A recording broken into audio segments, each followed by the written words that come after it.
Thank you very much, James, for joining us tonight, and the floor is yours. Thank you, Dr. Seri, for such a spirited few words. Next is our main event, Professor James Piscatori delivering his talk entitled Islam and the State, the Future of Political Islam. Thank you very much, and thank you all for coming. What a delicious meal. I wonder why I live in England. This food. I must come back more often.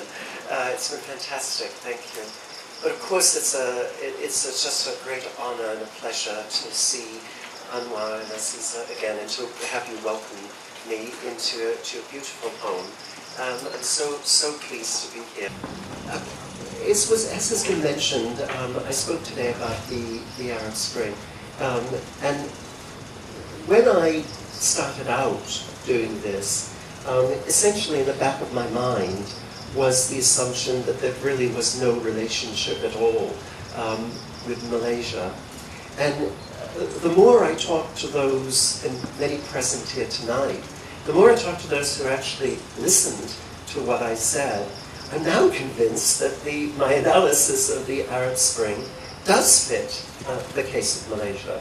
I'm not going to talk about Malaysian politics, but I can see, in a sense, where the larger issues that were brought up in the case of the Arab Spring, the sense of injustice, the sense of corruption, the sense of authoritarianism, the inability of the youth, in a sense, to find a comfortable fit with the political order. All of that, in many ways, if it's not Arab Spring material, it's pre-Arab Spring material in many ways. So I'm not here predicting any kind of revolution, but I do see that some of the larger issues are perhaps relevant to the analysis. So we see those being. I think we can see the relevance of other places to here. But what I found was just in the comments on what you just made and what you had said earlier in response to an interview question, I find it in a way heartening, and again, I don't want to step too deeply into Malaysian politics, but I find it very heartening that essentially your view is the need for great reform, but not to ditch the system entirely, but in fact to work through the system. And that, of course, is a difference from the Arab Spring, where in fact most people would have simply rejected the validity of any of the institutions and were attempting to replace them with entirely new ones. And in fact making a relatively bad job of it in the process. So in a sense, I do think, as an outsider, that though it be difficult, though you know this far better than me, though there are going to be all kinds of problems and irregularities, and injustices perpetrated, in a sense, the system can provide perhaps the means by which change is articulated. So, having said that, let me just say a few more general things about Islam and politics. So part of all of the, whether it's in the Arab world or presumably in this part of the world as well, Islam forms part of the political vocabulary. It forms part of the way the politics is unfolding. So in a sense, what's the role? How important is it? And I have to, and I'm going to speak quite frankly, if you don't mind, and more directly than perhaps I would in normal audiences. And you're all familiar with this material. You're all, in many ways, have your own views of it. But there is an endless amount of discussion about how one Islamizes the politics of various societies. Some heard me say it in brief form. Let me say it a little bit longer now. That I am naturally suspicious of agendas which purport to Islamize the state. And I'll try to detail why. And I think that to a certain extent, programs of Islamization, which are a natural response to difficulties and the inadequacies of the present political system, wherever it is, can have built within it, however, problems which may well come back to haunt people. And so I'm a little bit suspicious of pursuing it, especially when we're talking about the nature of the state. So having said that, let me try to justify that argument. It seems to me that if one's looking at political theory, one's looking at sort of what are the ideas by which we organize our political life. I think they're similar, whether it's in a Muslim society or a non-Muslim society. There are certain, what I would call, there are certain building blocks of political philosophy. Those building blocks are authority. There must be some idea of what is legitimate authority. There must be some idea of the law. There must be some idea of community. And there must be some idea of leadership.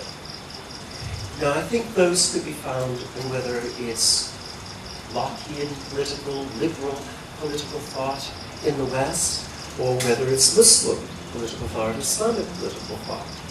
And the fact that it's common and in a way cuts across cultures, you mentioned the comparative idea of looking at this, I think that's important because it sort of speaks to the universal element of life. It speaks to the sense that individuals have to choose, that what's life about? It's trying to figure out how to live the moral life without coercion. How to live the moral life without coercion. Without being forced to do it.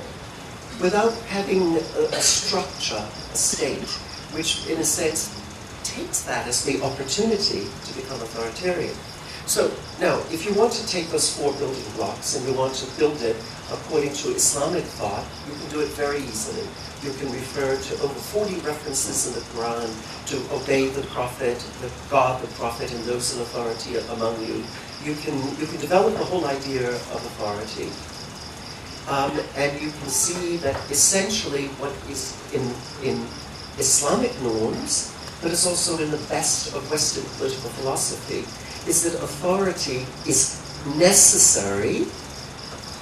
Ibn Taymiyyah said you must have authority unless to avoid fitna, or to avoid disorders, you must have authority. But that authority must, of course, also be just, must be limited. That authority must bear responsibilities towards the society. Now that cuts across all philosophical traditions. So go to the next building block. Talk about community. Well, we have community. Again, we all must belong to something. And in a sense, it's the family idea, but it's the family idea writ large. So to the extent that we belong to something bigger, exists, I think, in most political traditions, so too in Islam. And this, of course, allows for a form of solidarity. It's a kind of kinship.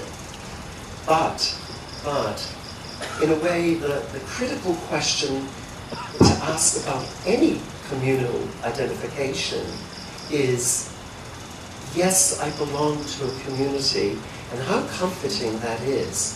But does that community allow for difference? How much difference is allowable? And you know the venerable Islamic concept of ikhtilaf. And you know that it has legal implications. We can talk about it in a very precise, fiqh sort of way. But here I'm using it in a broad philosophical sort of way, that difference within certain parameters, difference within certain borders is acceptable, that those must be in a way defined. So community, solidarity, plus difference. Again, within the Islamic tradition, within the Western traditions. So we add law to this as a building block.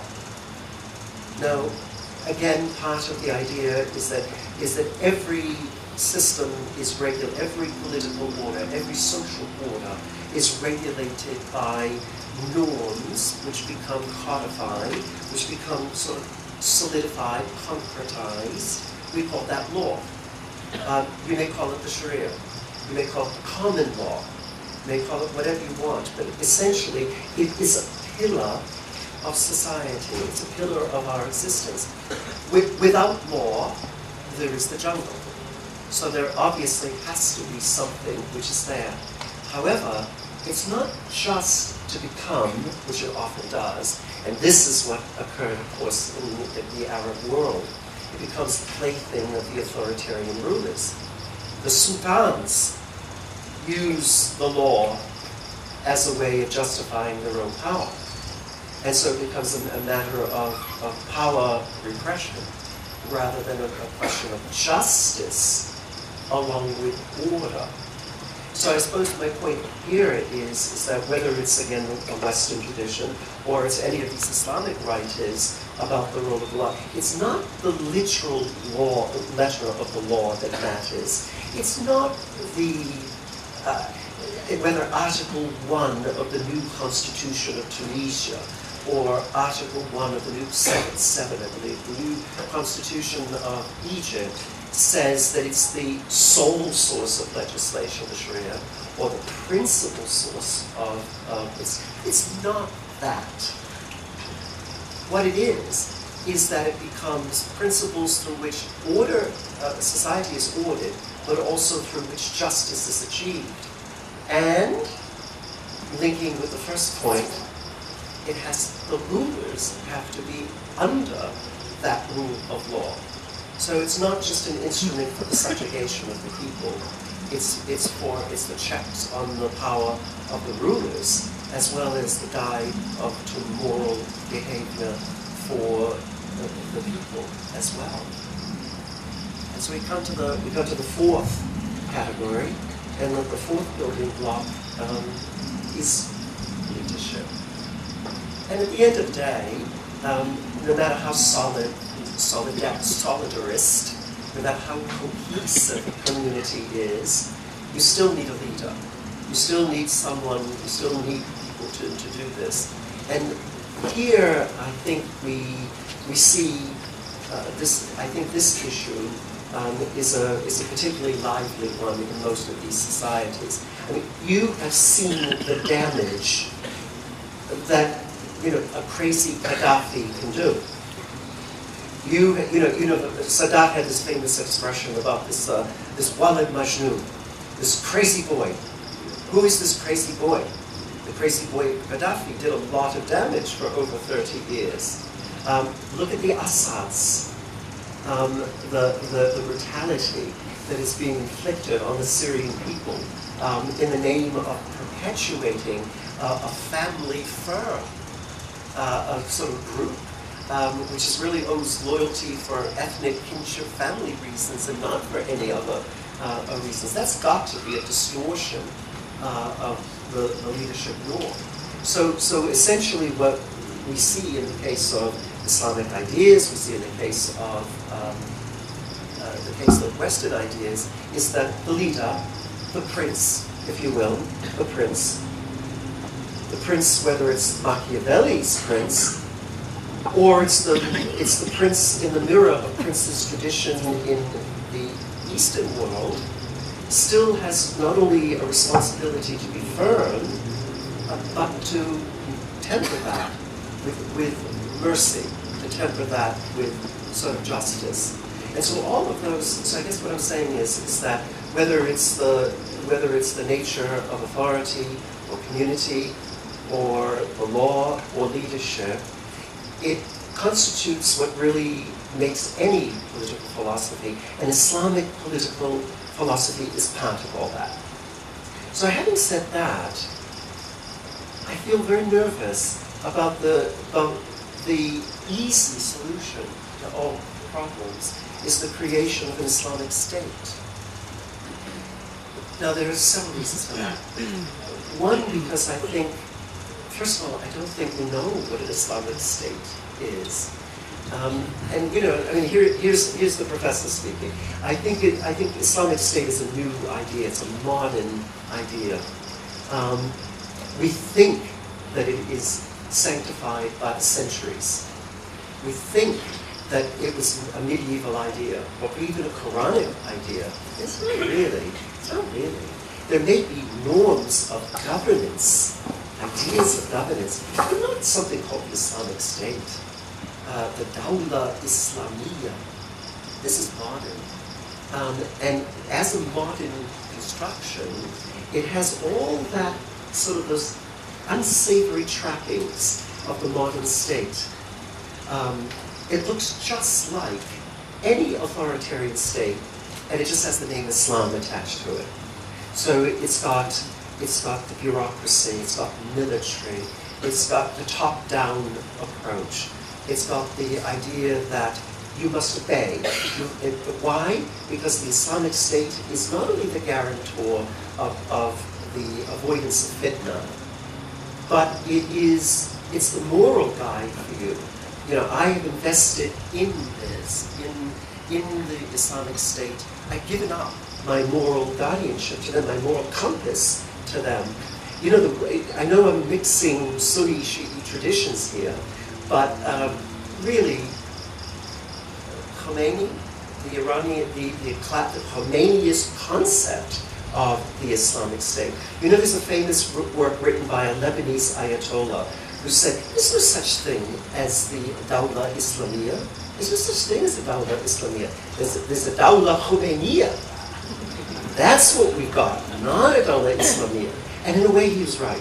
This is an Ayatollah, but in Lebanon, safely in Lebanon, who argued that point. And I think there's something to that. In other words, you take the presumption that there's something there, but it really is the way to justify your own basis in power. So I think that is, first of all, I think we don't have a clear template. We don't know what it really stands for. Secondly, insofar as it's used, it really is just it's often used as just a buttress of support for authoritarianism. And so again, that sort of makes me nervous. So if we don't have an Islamic state, then is Islam irrelevant to politics? No. And I think this is one of the misconceptions about the debate about secularism. You know, I was talking to Farouk about this earlier. It's kind of either or in our approach. Our approach is you're either Islamic or you're secular. In actuality, it's more complicated than that. We're always interacting. The secular is interacting with the Islamic, the religious, and in fact, they're redefining each other. So, I mean, you may not want to admit it, but let's face it, much of the discourse that we hear in the political life of Malaysia, the much that we hear in the political life of Egypt or Tunisia now, is expressed in terms which would not be out of place in France, would not be out of place in other societies, the UK, Germany, who don't have that strong religious tradition and certainly don't have the culturally Islamic tradition. And so those ideas are very much, would be very much present. And so you have an interaction of the two. And therefore, I would argue that politics can be suffused not only with the secular, as would be expected, so the norms there, the ideas there would be efficiency, effectiveness. Are they getting the job done? Are they doing it properly? Have they filled the potholes? the trains run on time, bad example, but that sort of thing. They are all ways of saying, yeah, there are secular standards of good governance, but there are more standards of good governance. And those more standards of good governance are things like, does it work for economic justice? Does it work for social justice? And signs of the opposite are, I'm going to say it very bluntly, does it play the race card? Does it deal with, does it exploit particularisms, ethnic, religious, linguistic, family, kinship, in order to justify your own power? If that's the case, then I think we've moved far away from any kind of moral guidance of politics. But it doesn't have to be that way. It doesn't have to be that way. And I think that's the place of Islam. That's the place of Islam. It's providing a moral code by which we can try to organize our lives. And in so doing, to, in a way, serve as a standard by which you judge the governors of the society. They have to be judged. They can't go unjudged. And as you said, Anwar, it's part of this is that, and when they mess up, they have to go. There has to be alternation of power. But indeed, all of that is found in any rich political philosophical tradition. Islam has one. Islam has a brilliant, vibrant example of all of this. That's what I would like to see its place. That it's not so much, and you know, you can ask me if you want later about, am I therefore implicitly saying, don't join the Ikhwan, don't join the Salafi group? Well, we can talk about that. But what I'm saying is, you don't need the Ikhwan. You don't need the Salafi group in order to have that as part of your moral compass, as it were. And my friend, the professor here, sort of mentioned the case of Europe, and I'll just touch on that, and then I'll shut up. We have, as you know, in the case of Europe, this is becoming a new sort of phenomenon. And why I find it of interest, I find it of interest for a couple of reasons. Because here we have, exactly as Anwar said, we have Muslims who, in a way, doctrinally, weren't expected to be there permanently. And now they're there permanently. And they're living day to day with British democracy and French democracy, etc. So what's happening? Are they losing their Islamic side? Or, in fact, is there kind of a mutual enriching process? And I think to a certain extent that is occurring. On the one hand, Muslims in Europe are having to adapt to the circumstances of participatory, pluralist, electoral systems that might be very different from what they had in Somalia, or what they had in Egypt, or whatever. And now have to adapt to that. And adapt they have, beautifully. But at the same time, there's a kind of a mutual, there's an interaction the other way. I mean, just look at British society. I mean, in addition to the fact that British cuisine is immeasurably improved by the addition of curry, we know that the addition of many people from around the world has changed the society. But in the case of Islam in particular, I mean, look at this. First of all, the idea that certain issues, integrated education is not, for example, in physical education, is not a God-given right. And it doesn't harm anyone if, in fact, there is a separation between men and women on that. The structure of Westminster democracy does not come crashing down because people wear the hijab, or indeed people wear the niqab. Why is this going to be part of what liberty? But more importantly, it also helps to frame issues such as over the Rushdie affair, the idea of blasphemy. Muslims pushed the public debate way forward. Yes, and I'm afraid I disagreed with this, some Muslims burned books, I think to their shame. But I also think that in the protest over the Rushdie affair, etc., they said to the British government and the society, but why do you have rules which apply only to Christians? Shouldn't blasphemy also apply to Jews? Should it not also apply to Muslims? And the law was accordingly changed eventually. So in fact, it pushed that argument forward. So here's an example where I think the values, even in a minority situation, infuse the politics and help to reconstitute it, reconfigure it in some ways. I don't want to leave, this simple solution that, that as the Quran says, Islam is the solution. As everyone says, what's the question? And in many ways, it isn't clear what the question is here. But I think we can all agree that these sort of moral imperatives, which form part of that Islamic political philosophy, have a role to play.